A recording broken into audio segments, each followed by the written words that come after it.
Not much chance. Completely cut loose from purpose. He was a young man riding a bus through North Carolina on the way to somewhere. And it began to snow. And the bus stopped at a little cafe in the hills, and the passengers entered. And he sat at the counter with the others, and he ordered, and the food arrived. And the meal was particularly good. And the coffee. The waitress was unlike the women he'd known. She was unaffected, and there was a natural humor which came from her.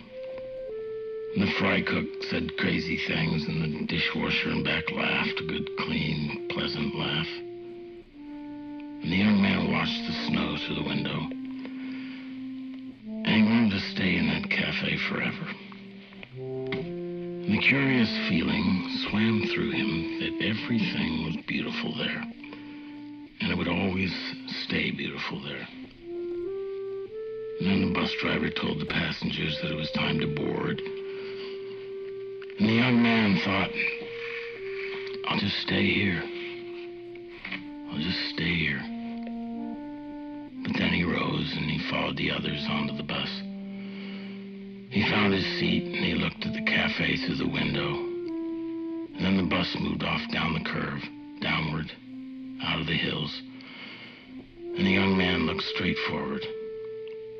And he heard the other passengers speaking of other things, or they were reading or trying to sleep. And they hadn't noticed the magic. And the young man put his head to one side, closed his eyes, and pretended to sleep. There was nothing else to do. Just listen to the sound of the engine and the sound of the tires in the snow.